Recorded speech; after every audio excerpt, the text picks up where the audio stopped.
African దేశమైన democratic republic of కాంగోలో డజన్ల సంఖ్యలో మనుషులు చనిపోతున్నారు. 600-700 మంది దీనికి ఎఫెక్ట్ అయ్యారు. 30-40 మంది ఈ పాటికి అఫీషియల్గా చనిపోయారు. కానీ అన్అఫీషియల్గా 100 మంది పైన చనిపోయినట్లు అంచనా.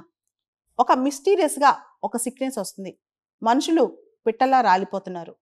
అసలు అర్థం కావట్లేదు అక్కడ ఎవరికి కూడా.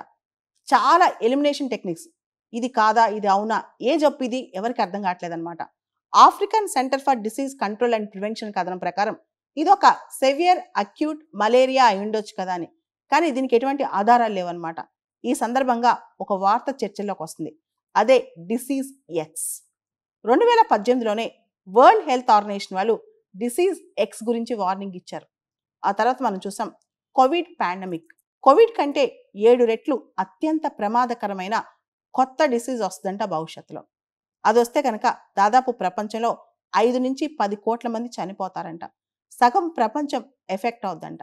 దాన్నే డిసీజ్ ఎక్స్ అంటాం, లేదా ప్యాథోజెన్ ఎక్స్ అంటాం.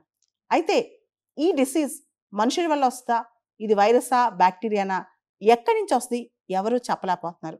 కానీ ఇది చాలా డేంజరస్గా డెడ్లీగా ఉంటుంది.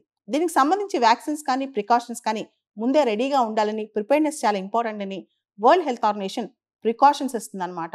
వరల్డ్ హెల్త్ ఆర్గనైజేషన్ యొక్క అప్డేటెడ్ బ్లూ ప్రింట్ లిస్ట్లో, అంటే రాబోయే డిసీజెస్, ముఖ్యంగా ఏ డిసీజెస్ మీద అయితే రీసెర్చ్ అండ్ డెవలప్మెంట్ జరగాలో ఆ డిసీజెస్ సంబంధించిన అప్డేటెడ్ బ్లూ ప్రింట్ లిస్ట్లో top priority, top international priority ఈ డిసీజ్ ఎక్స్కి ఇవ్వాలని చెప్పి ప్రపంచ ఆరోగ్య సంస్థ చెప్తుంది.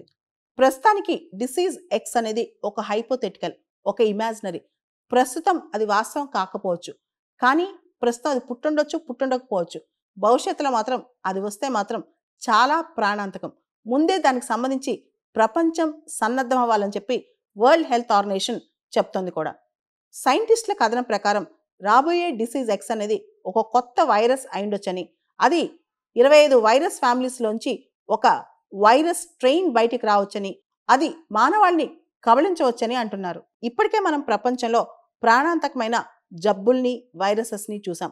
ముఖ్యంగా middle east respiratory syndrome corona virus, లేదా అక్యూట్ రెస్పిరేటరీ సిండ్రోమ్, ఇవన్నీ కూడా మనం చూస్తూ వచ్చాం.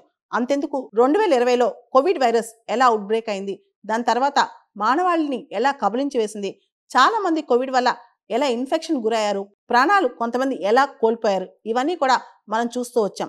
డిసీజ్ ఎక్స్ అనే దానికి మనం ప్రిపేర్డ్గా లేకపోతే మరింత మూల్యం చెల్లించాల్సి వస్తుంది.